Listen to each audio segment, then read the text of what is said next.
Yesterday, you had a video that talked more about the balance sheet once again, but also introduced the income statement in a bit more detail.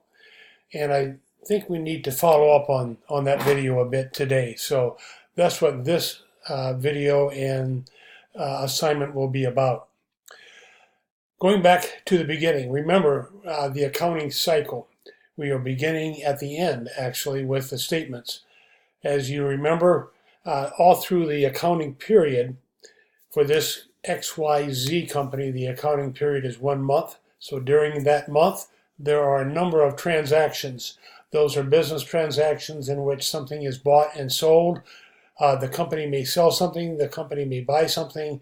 A number of different kinds of transactions occur. The first step is to journalize, put those transactions, that information from the transactions into the journal. From the journal, you do posting to a general ledger, and we'll talk about both of those books of the business later on. And finally, at the end of the accounting period, these statements are made. And as I told you earlier, there are more financial statements than these two, but these are the two main ones, and these are the two we will stress. So at the end of the accounting period, the XYZ company constructs these two statements. Actually, the accountant does, or his staff, or her staff, will construct the balance sheet, which is a picture, kind of a snapshot of the business, the value of that business on that particular date, January 31, 2018. And also it will construct the income statement, and this is for the entire period. You see it labeled up there for the month of January 2018. So we will look at these two income statements in a bit more detail, and after you have watched the video, there will be questions for you to answer to follow today. On the balance sheet, as we know, this is really based on the accounting equation. You see it down here, assets equal liabilities plus owner's equity, or another way of stating it means the same thing, assets equal assets minus liabilities, equals owner's equity. So on the left side of the balance sheet, we express one part of that accounting equation. We list all the assets, and those are listed for you there. You see cash. We've had that before, and that would include all the cash. There may be some in the cash register, there may be some in the savings account, but all of the actual cash we have. Accounts receivable, we've talked about that the other day. This represents money, a chunk of money here, $97,000 that people owe to us. Inventory, this consists of $116,000 worth of some kind of a product that we are going to sell.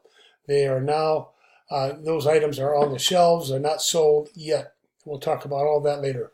But we have that on hand. We have an office building, office furniture, computers, supplies, and a delivery truck. All of those assets add up to that amount, $557,900. So that's the left side of the balance sheet. Balance sheet always shows assets on the left side. Liabilities will always be shown on the right side.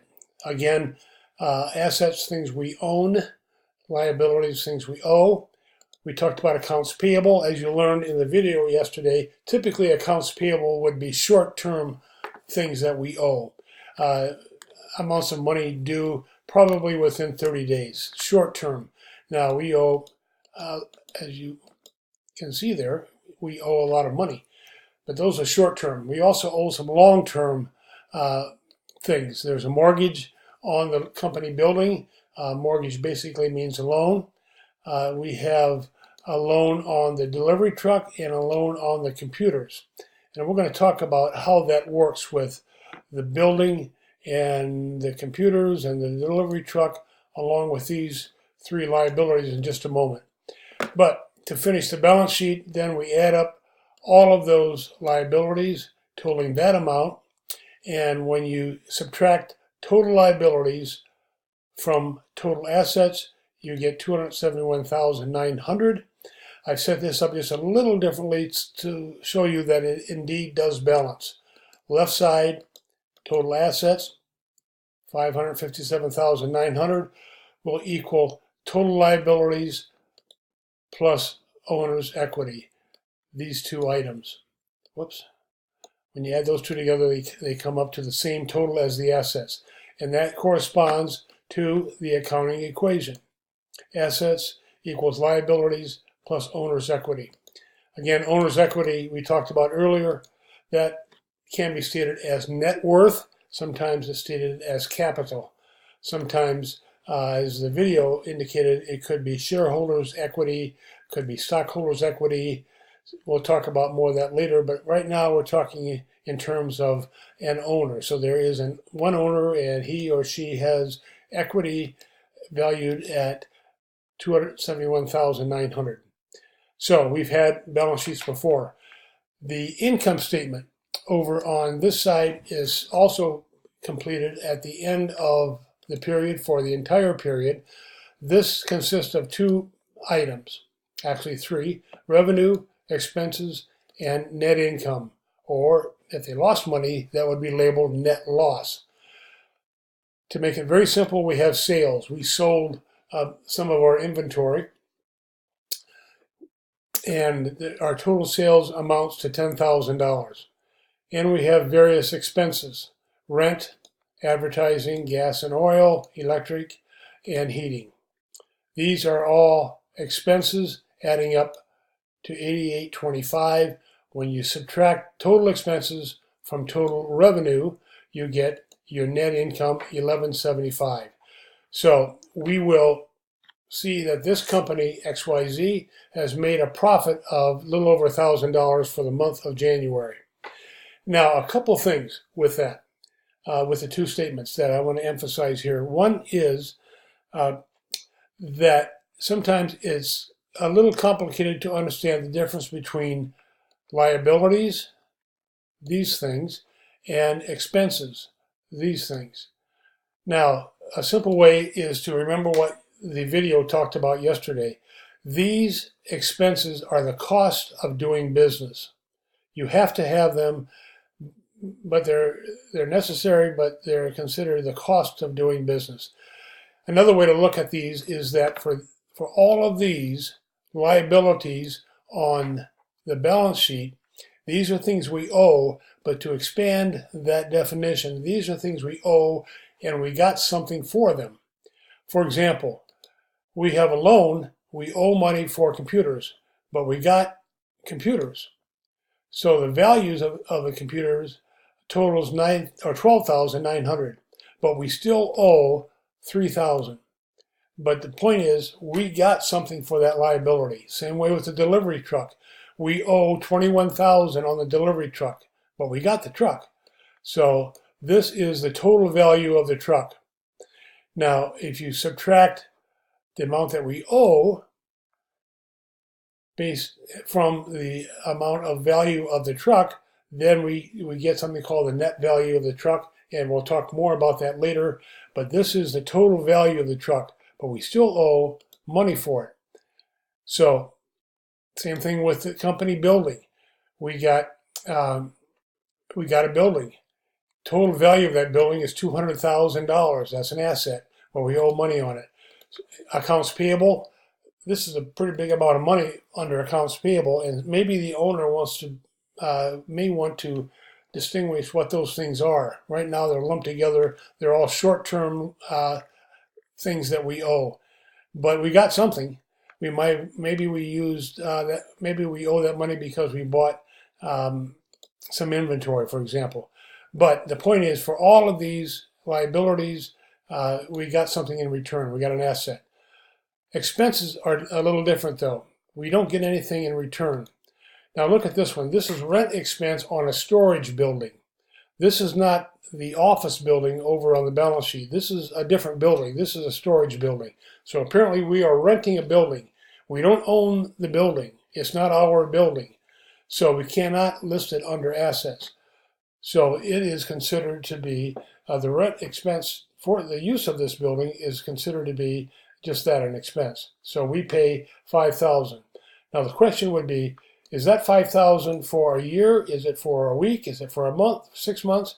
Well, because This is labeled for the month of January. This $5,000 means we paid $5,000 in the month of January for this storage building. So rent is $5,000 a month.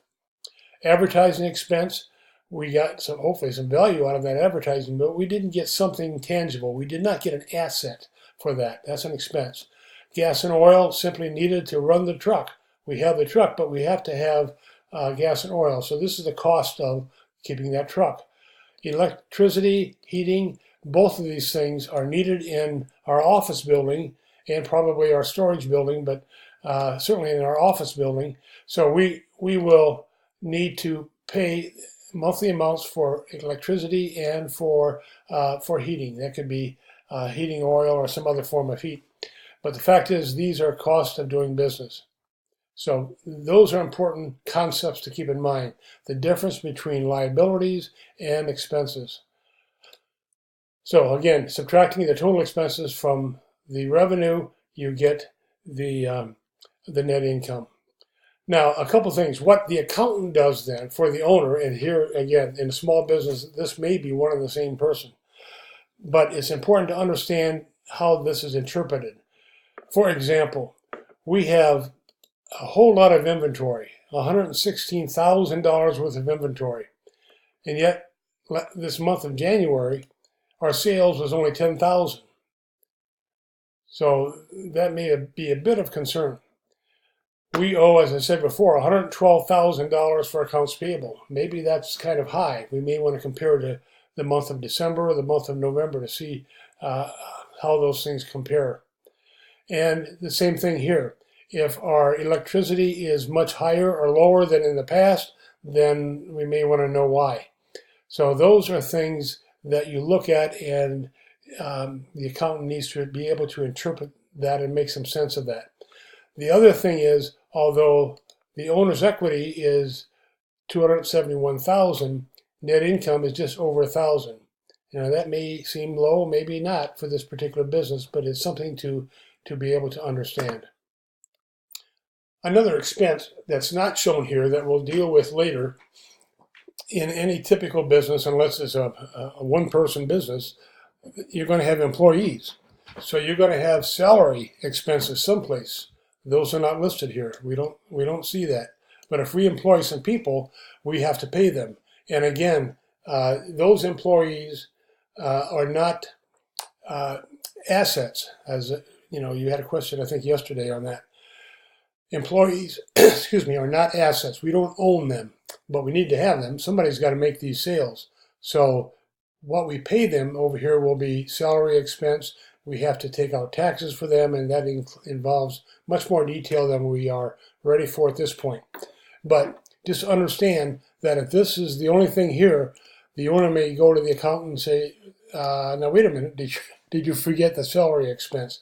Because if that turns out to be about $3,000, then this small net income becomes very quickly a net loss.